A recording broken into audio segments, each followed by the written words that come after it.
Well, thank you all for coming to Movers and Shakers. This is a program where we're going to talk about businesses in El Cerrito over the various decades. At this point, I would like to invite up, oh, and by the way, let me introduce the co-moderator, Lisa Martinengo from the Chamber of Commerce. Thank you for coming. Thanks for coming.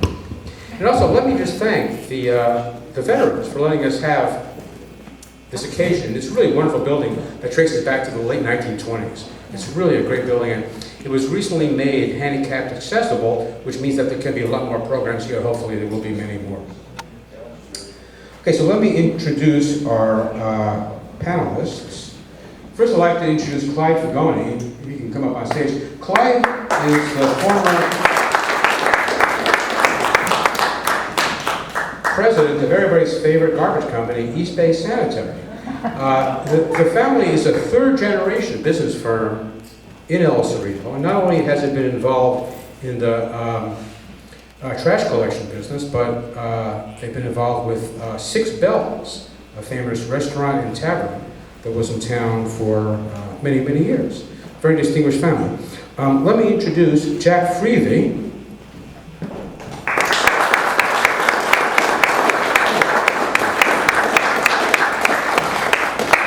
For many years, El Cerrito Mill and Lumber was in town, and Jack was involved with that with his father, Elmer Freevey, also with Freevey General Contractor.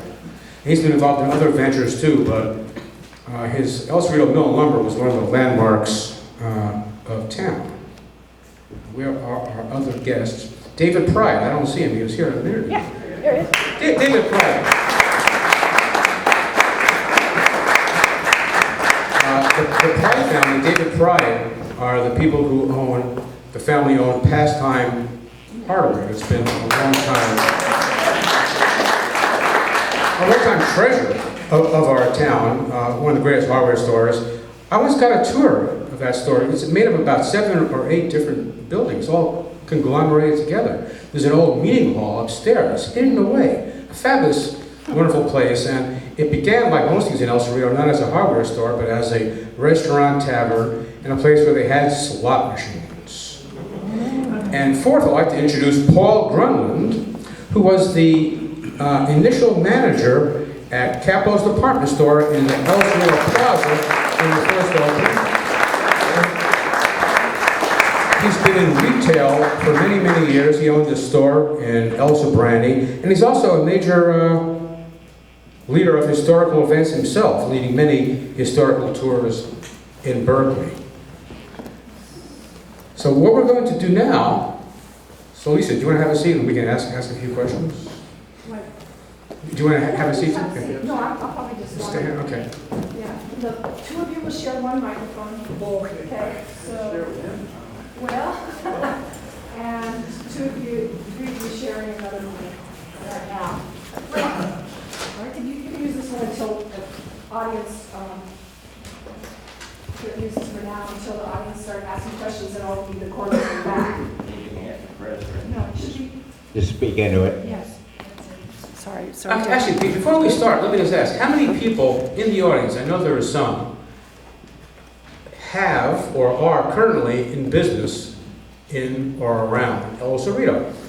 Raise your hand. Okay. Good. Anyhow, what I wanted to do is ask a few questions whose goal is mostly to get people talking.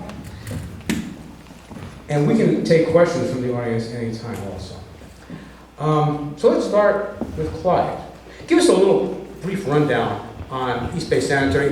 He has a little bit about the company, what has over the years made it special, what was fun about it, how it contributed to the history of the city that we call home. Well, East Bay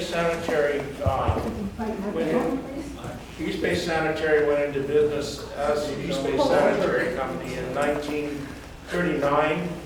So we've been established for almost 80 years now. And I had my first time employment with the company and when I was a teenager, and we used to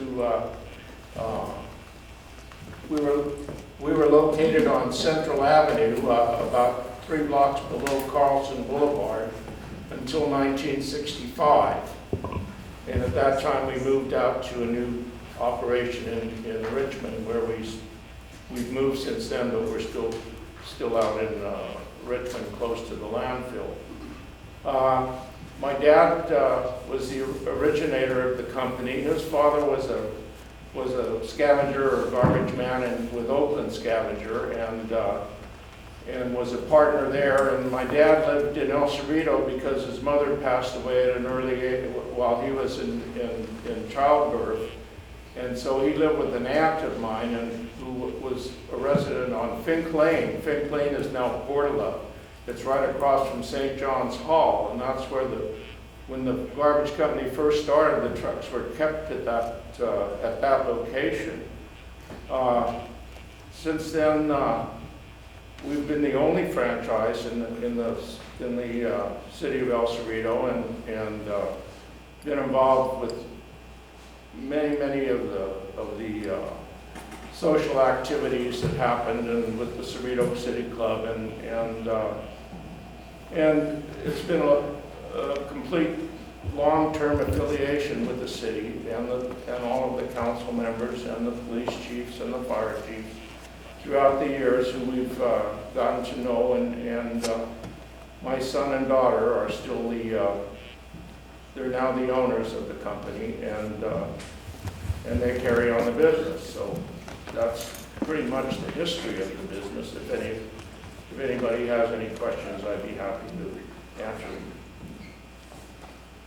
Okay, Jack, I remember visiting many years ago El Cerrito Mill and Lumber. And your father was still running it, Elmer at the time. And I remember Was he? What? If you knew my dad, yes, he certainly was. And he was really quite a character.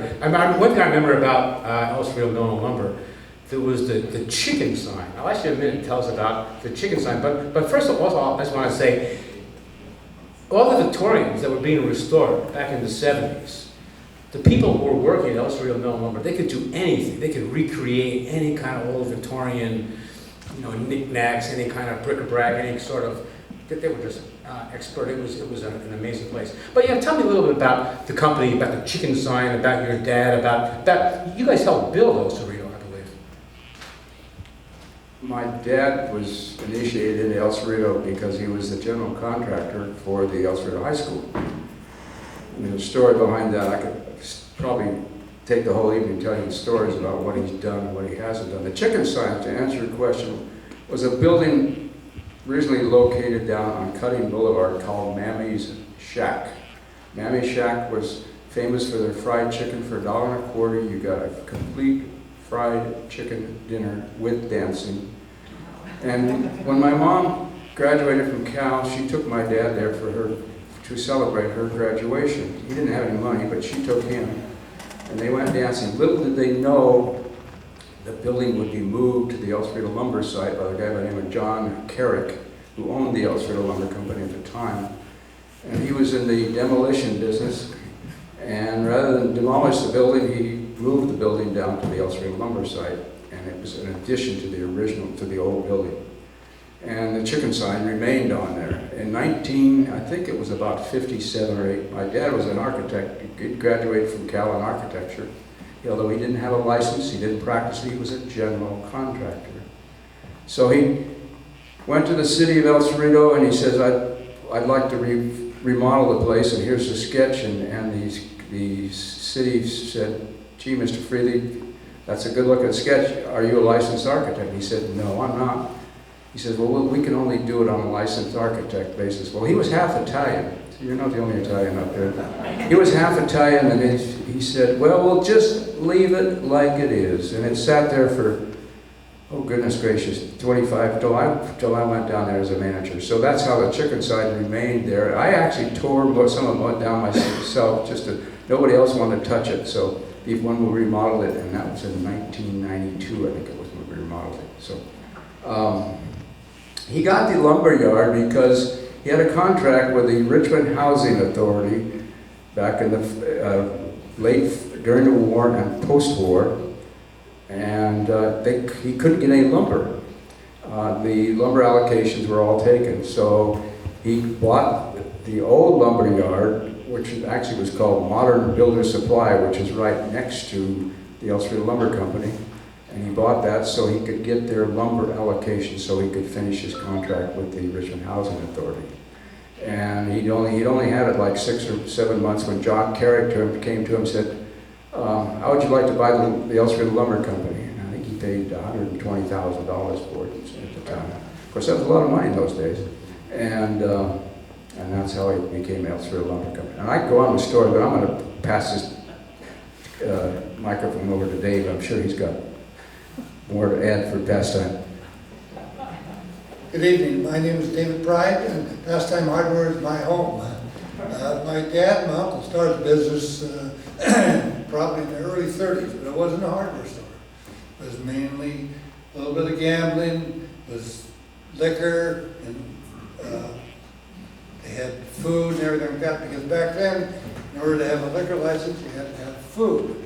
So that changed in the 40s, and then that's when we dropped the food and still kept the liquor. But the liquor didn't do anything. It was just, my dad and my uncle came up with it, so they wanted to keep it. My brother and I and my cousins who were partners also, we wanted to get rid of it years ago because we wanted the hardware store to grow. Eventually we talked them into selling it. We sold the liquor license in '72 and then kept going with the hardware store. But the hardware stores probably didn't start until the late 40s, early 50s. And that used to be a hardware store back in the early days. Russ, California was a hardware store and a forging or blacksmith shop there. You can see pictures of it down in our store. So it goes back a long time. And I can't remember as much. My brother just passed away a few years ago. He would know everything. But if there's any questions, I'd like to answer. Yes, sir. Has it been called Pastime all those years? It's been called Pastime as long as I can remember, and that's in the 30s. Before it was a hardware store. Oh yeah, it's Pastime Club. It was a liquor. Contractors used to come in the store. We didn't open till late. They'd come in the bar and the back door into the hardware store. So they'd get their drink of booze, go in the hardware store, buy something, go out, have another drink, go out to the job. It was a good old place. And that's where the name was Pastime Club. And I can't tell you where they got it. There's pastime clubs all over the United States, and there used to be a lot of them. Anytime I go out, if there's one, I'll take a picture of it, but I don't find many of them anymore. Any other questions? Did it start as large as it is now, or was it like one piece of the block, or how long has it been at large? Okay, it was just a very small store. Where the main part of this we entered was just about 50 by 100. And that was it. And we had sporting goods. We had a little pool hall in there, a card room, and it was all in there. And then they expanded into the bar. I mean, they had the bar in there, and the bar was on side, and this liquor store, or not the liquor store, the hardware, not hardware. It was sporting goods, and everything was on the other side. And there was a door, you could come in, back and forth. So ladies could go in and have a drink, and they would never know that they were having a drink. They'd go out through the hardware store. Yes? I'm interested in knowing who came up with the business plan that involves your staff going in the back of a shop. You take a number and they can find anything you need and tell you how to use it and get rid of your problems. I'd like to say I did, but it wasn't. It was my cousin, Richard, and he's passed away. And he came up with that idea. That was one of the best ideas. Not too many places use it, but it was a very good idea, and we still use it. This way, the person that came in first gets waited on. You just don't grab a clerk and then, well, why don't you wait on me? This way, you get served when you came in. That's the best way. How do you train the people? How long does it take you to train them so that they can find everything that's in the store? It takes forever. I don't know. You train them, and then you change something. You change the whole count. We used to switch that store around lots of times. One night we changed half the store and come back, and even the clerks didn't know where it was. When you know, it's not just not knowing how to find the thing. If you go in there and you say, I got this problem or that problem, these guys seem to know how to fix it. No, the only way we can compete is we have to help the customer. We try and help them the best we can, see? So that's why they keep coming back to us and everything like that. Yes? Oh, David? To get the family straight again, you are the son of, I'm sorry, I lost you Okay. there. David? Good name. Good name. My dad and my uncle my dad was Norman, they called him Buster. Okay. My uncle's name was Donald, but they called him Dick. Confusing. And Dick, actually, when he started the business, he was only 19, and he had to get a partner that was old enough to have a liquor license.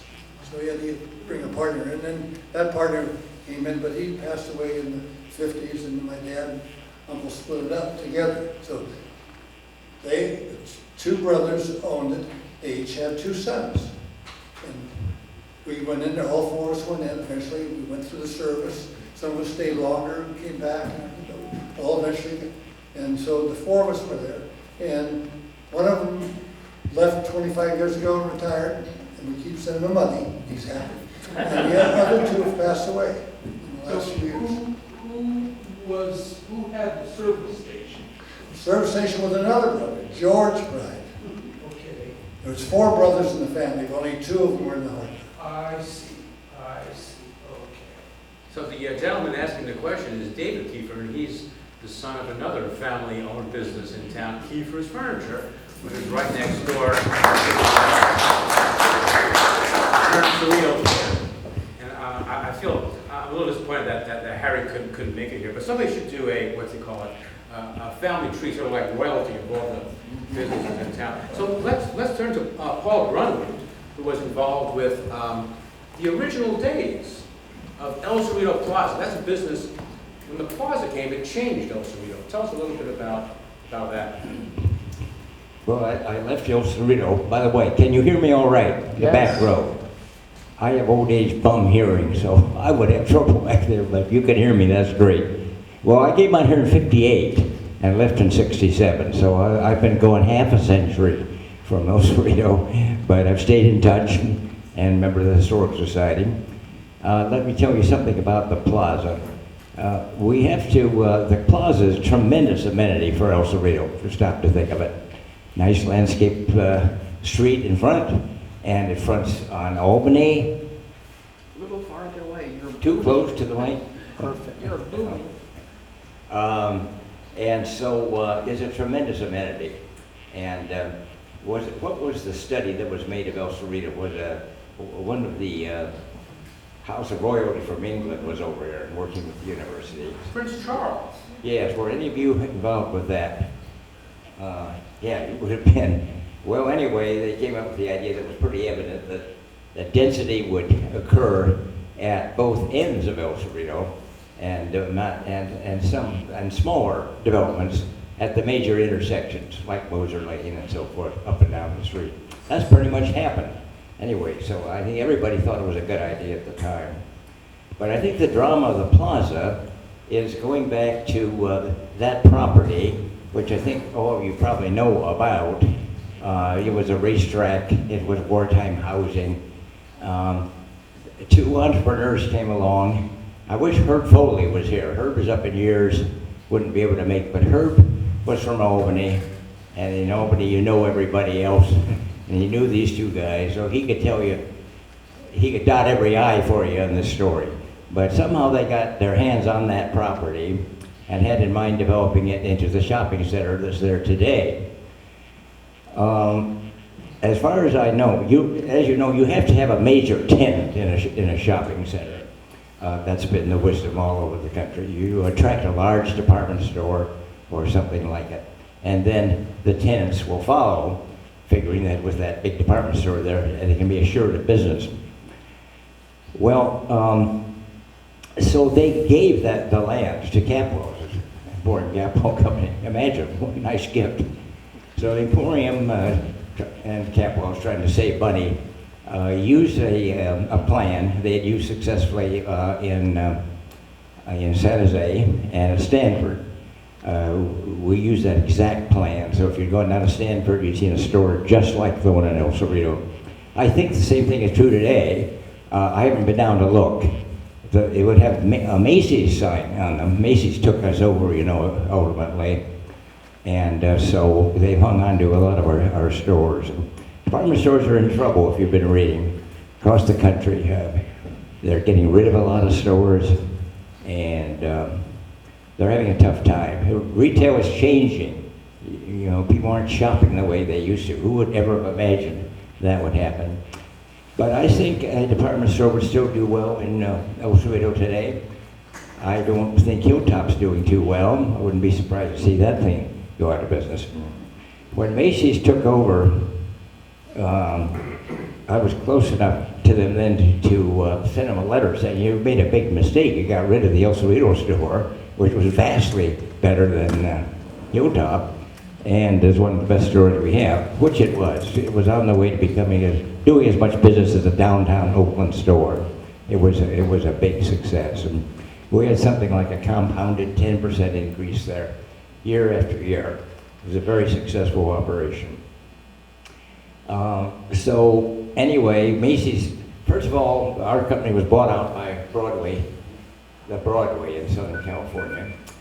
We didn't like those guys much. They didn't seem to have the same ethical approach we had. And I left the company, as a matter of fact, as a result of that around 1970.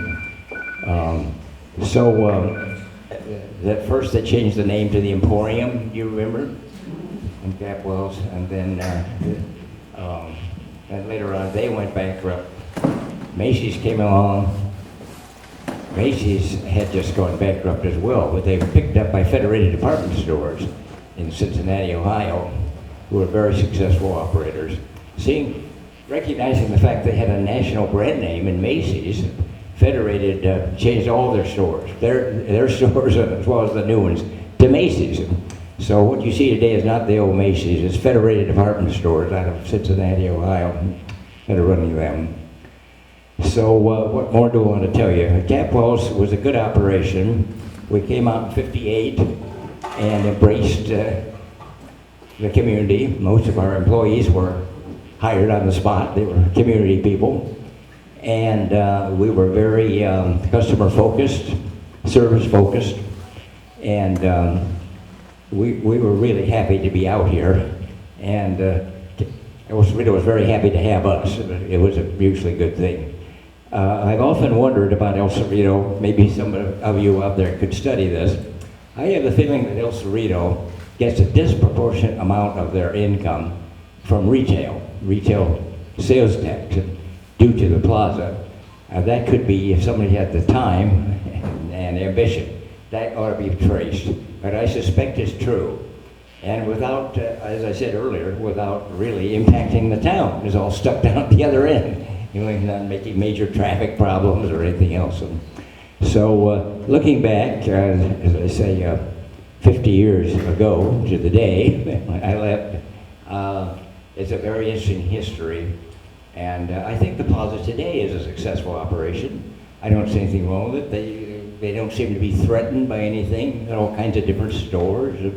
I like it. Our old store is torn down. It's not there anymore. And we have an annual reunion of the El Cerrito staff. Twice a year we get together for lunch. That's the kind of group we have. And we often lament there isn't a gravestone, a marker, no sign. He was wherever there. So, but it was a great history while it lasted. Now, the next question I'd like to throw, I guess, to the general panel, maybe starting with Clyde, and it has to do a little bit with what Paul was saying. Over the years, I mean, when the Plaza opened, it was one of the very first of the new shopping malls. It was not an enclosed mall, but the whole concept of a shopping mall like that was relatively new. It was one of the first in Northern California, and I believe it changed the face of El Cerrito a good deal. So my question is, how over the years has El Cerrito changed that you've seen? You know, particularly with the business climate, but maybe in other ways too. I know that, for example, you know, Paul was saying how it's doing really well now, the Plaza. For a while, it wasn't. There was hardly anything there. Every darn store closed. So anyhow, Clyde, maybe you can start. How have you seen things change in the years you've been around? I can go back to the 40s and the 50s on San Pablo Avenue, and it was a regular beehive of businesses. There were all kinds of mom and pop stores. There were shoe stores. There were 4 or 5 grocery stores on San Pablo Avenue.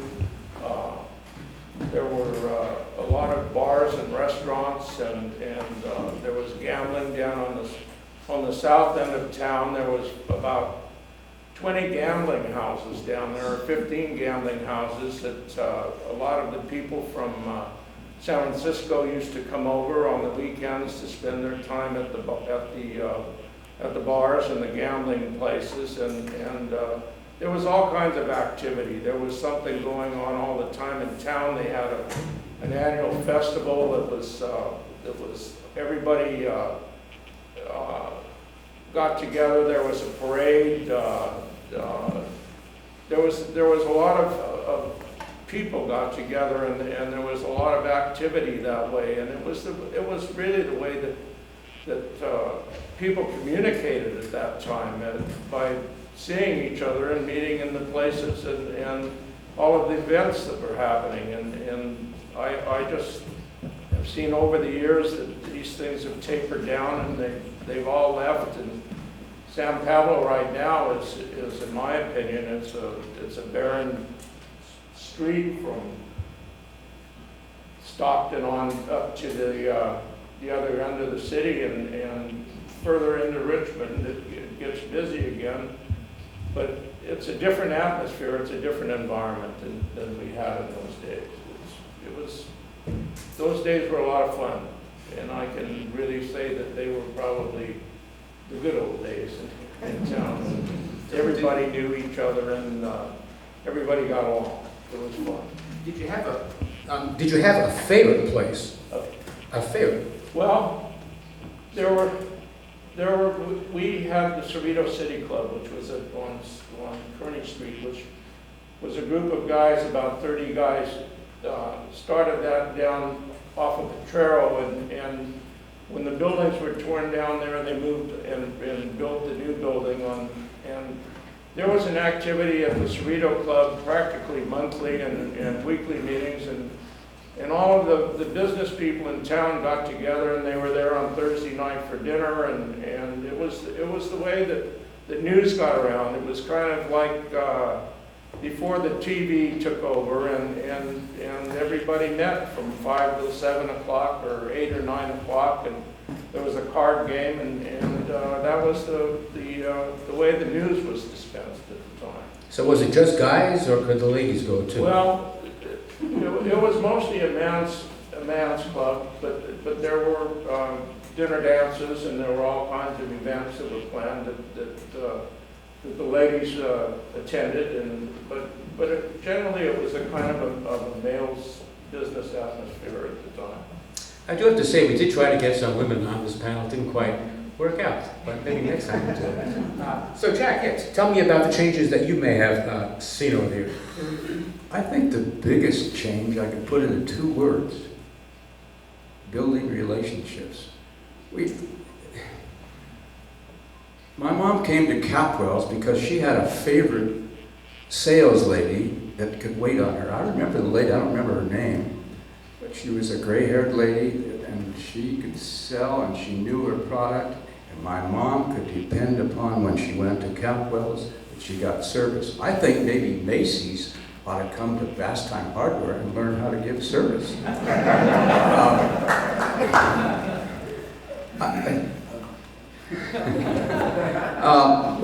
I'm going to tell you a story about building relationships. My dad, during the Depression, this is before I was born, obviously, he tells me the story that he was a contractor and things were tough then. This was 1932, 33, in that era. And he ended up being a building inspector for Walter Helms. Walter Helms was the superintendent of schools for the West County, then it was the Richmond School District, for the Longfellow Junior High School, 1933. Fast forward to 1939, my dad had an opportunity to bid on the El Cerrito High School. El Cerrito High School was a $600,000 contract at the time. That was a huge he was normally used to building $30,000 houses. This was a huge jump for him. My grandmother mortgaged her house on 16th Street in Richmond so he could pay for a bond you had to have a performance bond to even submit a bid. He submitted the bid. He was low bidder on the El Cerrito High School, but he was only low bidder by, as he told me, $1,000. On $1,000, that's nothing when you're on a bid on a $600,000 job. The second bidder was a company called Help, and I can't remember the last name, but anyway, it makes no difference, from San Francisco, a very reputable contractor. And so they protested my dad's bid because he didn't have the experience. But Walter T. Helms stood up and said, I worked with this man, and that's how my dad got the El Cerrito contract for the El Cerrito High School. He made money on the job. It basically put him in the public works business, which he extended all his life, and that's how I got started. But all because of, what I call it? Building relationships. Building relationships. That's what they did in those days. Clyde talked about they were building relationships at the Cerrito City Club. We had a guy at the another store. We had a guy at the El Cerrito Lumber Company named Mickey Lagash. Mickey Lagash was in World War II, but just prior, I think 41, 42, he worked for the lumberyard for about 6 months to a year. It was just 1920 or whatever it was. And he was told at the time when he gets out of the Army, he could come back to work. He did. He went in the Army, came back to work there. He worked there 51 years. Maybe some of you know him. He unfortunately passed away not too long ago, but that was his only job. He was such a dependable service. I can remember another person, Mechanics Bank. They had the oldest employee at the Mechanics Bank. Her name was Kirby Parnell. Most of us remember Kirby Parnell. She was an icon for the Mechanics Bank in El Cerrito. Or Manuel Marcus was another one. Or Jerry Nelson, if you wanted to go down to the White Knight and find him in the afternoon. Oh golly, I can go on with stories. So I go back to, you asked for the difference between now and then. I think some of these big corporations, again, ought to follow through with Pastime Hardware. I love the small business atmosphere and that you can go to, because you're usually talking to somebody who really, it means a lot for them to give you the service that you're looking for. That's the big boxes, they're good, and I'm not saying that there's not room for them. I remember the first big box came, I think it was, what was it, White Front? White Front, yeah. And that was a huge department store, but I'm not so sure I don't think these big boxes are going to be able to compete with the internet, because I don't know. That would be your answer. I've got more stories, but if any guy got any questions, I'll be happy. Yes. I just wanted to say I agree with that 100%, and that's the only way that my father actually got the theater was through relationships. If there hadn't been that, what was done is today considered illegal because of all the laws, and, that's how we got this. I know your father, you should be up here. That's right. I remember the Kiefer family, and I remember the store, the furniture store, and we used to go into as kids, 7, 8 years old, we used to go in and they sold 78 records in there, and they had 2 record booths, and had a rack of maybe 20 or 30 of the songs that were popular at the time. Was the Guitar family, it was on, and anyhow, we could go in and play the record and then decide if we were going to buy it or not. A lot of times we just spent a few hours in there listening to the music. But it was along that one block, there were 10 or 12 different retail outlets. There was Borden's had a store there. There was a 2 drugstores on that block. There was a Quality Market there. There was a men's clothing store. The post office originally was on that block.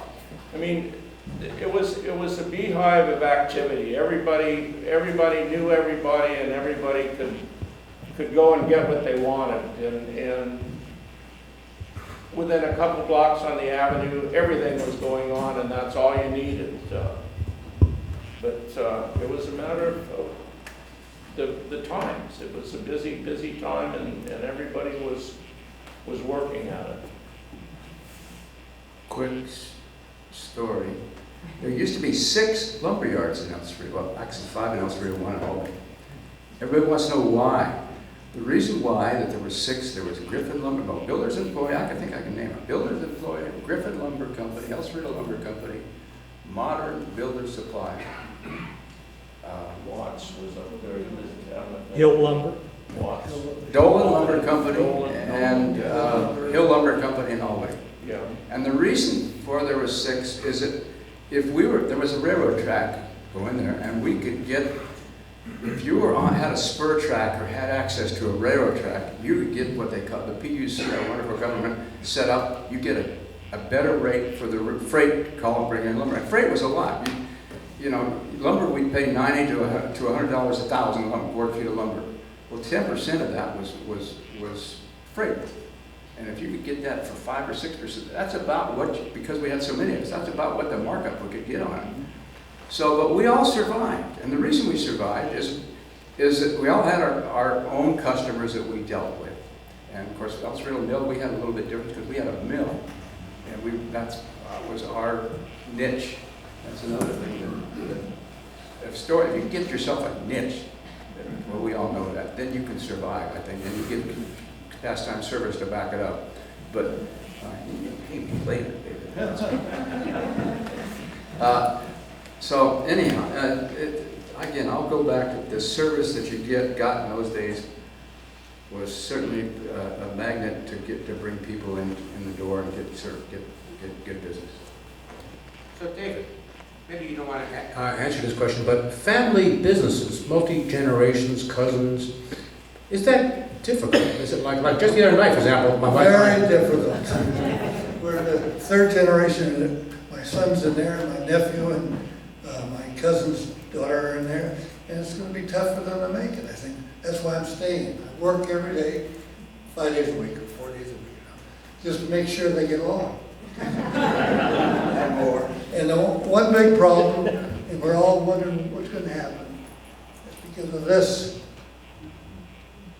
Kids, young people, that's all they live on. That's how they buy stuff. That's how they live. So we got to accept the change, and we won't be here long to accept it, but it's going to change us. And we're kind of a morphodite type business because it's not going to last. You can buy stuff online and eliminate us eventually, but we're trying to stick it out as long as we can. And I think that's like any business. But big business can't do it because you can buy Amazon much cheaper and quicker. Where did the railroad come in? When did the railroad? Where was it? Where on San Right through. Right under the bar track. Rich, Right, Rich bar. the bar tracks. Underneath the bar. What's the Ohlone Greenway now? Right. Oh, okay. It went from Richmond to Oakland. There's a question in the back row. Yeah, I'm kind of curious how the bar has affected businesses, and I'm not sure where this is in your timeline when you talk about the good old days, what those actual dates and years are, and where the bar fits into that timeline, and how it's affected businesses along San Pablo and the neighborhood. You're talking about BART? Yes. Well, I think BART has to hurt us because people just go by it. I mean, everything like that. So they can go to San Francisco, Oakland, and shop and everything like that. So before it was concentrated. Everybody who lived around here, you couldn't go every place to shop. You know, if they did, it was a holiday, like, you know. But nowadays, people travel up to Napa to buy something to the special store or something like that. So people like to shop that way. So Paul, one more question. Okay, for Paul, I would like to hear recited one more time how this Capwell's was the only one that had the sidewalk cleaning machine and had the sparkly sidewalks, immaculate, in El Cerrito and no other store in the whole chain. We had a problem with gum on the sidewalk. And we had a management that was out of the 1930s. They've been through tough times, and they were very miserly with money. I had a big plan, working with the city, to landscape the plaza, which I always thought was kind of a concrete jungle. I got no interest. But I kept hammering at the boss, and finally, and we took pictures of the litter on the sidewalks and submitted it. So finally, the boss gave in and let us buy a steam cleaner. And so that was the background for that. Yes, it was to pick up the gum primarily. But yes, we had clean sidewalks. And I remember when I went downtown after I left here, and once we had visiting firemen from all over the country. We belonged to a national department store group. And they were to alight from their bus and get in at a particular entrance. So I hired a steam cleaner there from my El Cerrito experience and cleaned off that sidewalk where they were going to come in. But yes, I tried to sell that in San Francisco when I moved over there. Well, I didn't get anywhere trying to sell that. But it's nice to be clean. It's like, well, I was going to comment, coming after World War II, coming out of the service, driving through El Cerrito on the way to the mountains, an old Highway 40 going up San Pablo Avenue. And it's the corner of Fairmount and San Pablo. You could look northeast and see a whole bunch of open land. A lot of the streets we have today weren't built yet. I think maybe Navalier was probably there, but a whole bunch of streets just west of Navalier were built, I think, in the 40s, 50s maybe. So it was an unbuilt community. Well, Berkeley was the same way. A lot of open land, so physically the town has changed a lot from those days. Of course, the Santa Fe was going through town, and what was that mill and lumber company there on Fairmount? Remember? I can't remember the name of it now. The wife worked for us at the store. Everybody knew everybody. Hill lumber, Well, I knew them too. Yeah, Ralph Hill. We were all friends. I shopped at your place, Jack. And I don't know. I didn't use the Vagonis, but Incinerator. yeah, we did have one.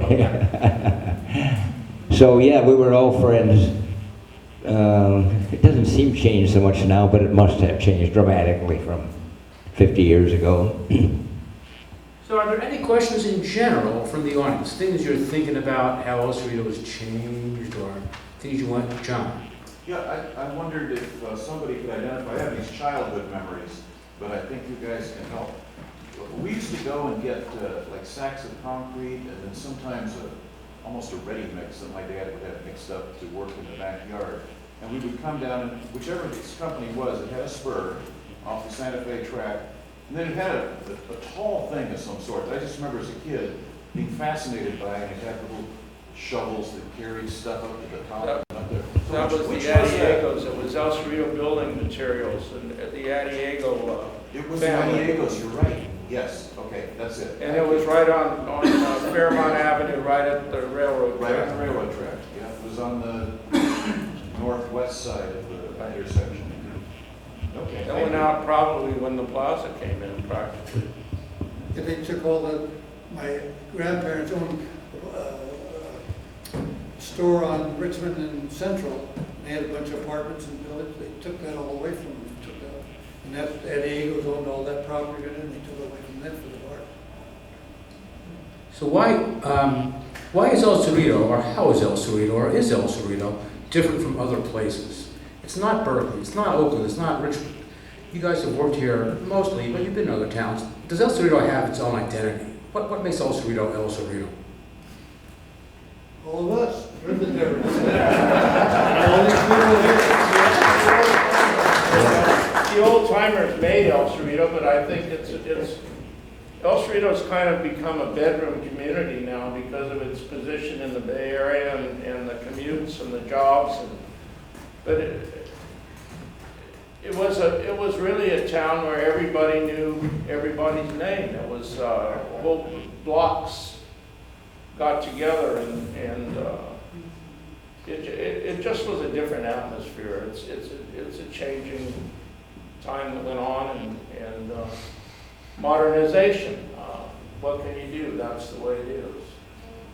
Yeah, I think El Cerrito's gentrifying. Two of our friends, just within recent months, two lived here in El Cerrito and moved to Oregon. They couldn't afford to live here anymore. So that's a sign of the times. Each of you is probably sitting on a very valuable house, I suspect, sitting on a fortune, just because you bought it at the right time. Yeah, but not everybody can, after you, who's going to be able to afford the place. So I do see changes. I don't see it in the people I meet, seem to be the same, but nonetheless, considering the price of housing here, I think it's going to be changed down the road. At this point, I was born in Oakland, but when I was 9 months old, I came here in El Cerrito, so I go back a couple of days. And I'll tell you one thing I noticed the difference in was we lived up on Arlington Avenue. My dad, when he was a kid, worked on the Mira Vista, well then it was called the Berkeley Country Club. And he was part of the construction crew that built it. He made a commit to it. He loved the hills and loved the view, and he said, I'm going to have a lot in El Cerrito so that I can build my own house. And he succeeded. In 1936, he bought a lot on Arlington Avenue for $250. $50 down and $25 a month. That was what he paid the Mira Vista Highlands group, a guy by the name of Reese Hayes, and was ended up being his next door neighbor. He built a house in 1938, and if you'll notice, there's a lot of rock outcroppings in El Cerrito, and he had to blast to put the basement in. And my grandfather was working at Quarry Products with them. It's called Blake Brothers, the Blake Estate, as you know. It's a long story, but I'm not going to get into that one. And he had to blast to get the rock out for the basement. And there's a rock up there to this day on the corner of Arlington and Cutting, and I'm sure most of it's called. They used to call it Murrieta Rock, but I don't think there's any affiliation with Murrieta. I called it the View Rock because you get up there as a kid. That's where I spent my time. And so when he was building the house, the city came to him and says, you've got the blasting guy, would you take some of he took 10 feet of the top of the rock off with blasting it off. And we said, sure. And that was the building, or the relationship that you have with people. You know, I don't think he charged anybody for it, just did it. The only problem is, when they did it, one of the boulders, when they blew it up, they put too much powder in or whatever, and it went through a garage next door. My dad had to fix the garage. He was a little bit more upset about that. And even though as a contractor, you'd think that'd be easy for him, but anyhow. But things were open. There's a group of Italians in this area, and they all had gardens in the backyard. They grew vegetables. And I don't know, I don't see anybody growing vegetables here except there are some, and maybe some of the group. There were two rose gardens in El Cerrito, nurseries, and they were on Fink Lane. That's where my uncle and aunt had a rose nursery there with hothouses. It was right across the street from the St. John's Hall. And right behind that was the Tepco Porcelain Company, which was another Italian guy, Johnny Biliardo, and he did a lot of contracting for the military during the war. All of the plates and porcelain that was on the ships came from the El Cerrito factory here. It was there was some industry, and that was a pretty big place at the time. They were producing a lot of goods, and that was right on the railroad track. And again, the railroad track was important to a lot of the business. You all know Adachi Nursery? Yeah. Right after World War II, being in business as a Japanese person was tough. And they had been in business, but they wanted to put an addition on and they needed some money to do it. So they came to my dad and was hoping that he could help them. And my dad knew that the people at Mechanics Bank, he went to Mechanics Bank and made a contact between Mechanics Bank, the Downer family, and the Adachi family. Loaned them the money, they went ahead. You know, the last Adachi person just died here a couple of years ago, out in El Sobrani. And every time we'd go into the Adachi, they were so honored that we went to bat for them. And this was 60, 70 years that they remembered. And that's the relationship that you established. Question? Did the Adoptees go to the retreat? I'm sorry, I can't hear your question. Were the Adoptees sent to internment camps? Did you hear the question? Were they interned? Yes, yes, they were. Yes, they were. Yes, they were. There were also the Miyamotos right across the street from the Adachis, or right behind was the Miyamoto family, and they were also interred. I think both of the families were Yeah, interred. they were, yes. Sorry, I couldn't hear the question. The Miramotos, were they the people that had that big piece of property with all of the greenhouses? On the other side of the freeway. Right, Just right. right behind the They've torn Adachis it almost. down. So they went to internment camps? Right in the vicinity where the Home Depot property is. Right, Right. right. Yeah, there was actually like a group of Japanese families that owned a lot of that property where the greenhouse was. It wasn't just one family, it was a number of different. Well, I have a tendency to want to stop an event when people are still really interested. Otherwise, people start getting squirmy. So unless we have one or two more questions, or some of the panelists want to say one or two last comments, I'd like to thank the panelists for what I think was a very valuable conversation. I suggest that we all go around. Oh, there is always one more question. Yeah, but I don't know if any of you know any of the history of like Camp Hearns or the quarry that was there before. Can you tell us a little bit about? I used to go to Camp Hearns as a Cub Scout. And Camp Hearns originally, that whole area there was a stable in front that, where you could rent horses and ride up in that area. And Camp Hearns was, I don't know what year it was developed, but that was before that, it was a quarry. And they did a lot of rock quarrying up there, and that's where Camp Hearns was built in that area. I heard a lot of local, it was during the Depression, I think, that Camp Hearns was built. Yeah. A lot of local men who were out of work were Right. up there. Probably the CCC course. Or the WPA. Yeah, the stonework on the wall around the pool, which is one of the most beautiful things in the whole East Bay, was done by one of the WPA era programs. The WPA something. There was a writing academy right next to it. It's now the Arlington Park, called the Arlington Writing Academy. A gal ran it by the name of Tiny Lund. Little short gal. And I can remember they used to have horse shows up there. And they used to have another horse at the end of Blake Street, Stewart's Staples. Stewart, and that's where my That was Wally Marcola and Walnut. We're all Walnut and there was a gentleman. I think there was a dairy there too. There was a dairy there, that's right. And my sister and I and my dad used to ride horseback, and we could take a horseback and we'd go out on the weekends and spend the whole week for 2 or 3 days. We could go all the way to Oakland, and there was riding. It was not a that. Talk about building a relationship with your father. I totally remember those days. There's a centennial program coming up at Camp Hearns. Right. I think George Vasilius is leading that. And you can learn all you want to know from him. Interesting history. Well, it is true that over the years, the Historical Society has given programs on any number of things that we've touched on tonight. We had TEPCO, one of the greatest programs we ever did, where people who used to work at the factory showed up. We must have had 10 or 12 people who used to work in the technical porcelain company came and talked about the old days. And so yeah, watch for other centennial events if you want to learn more about history, and watch the Historical Society for more events. And of course, join the Chamber of Commerce.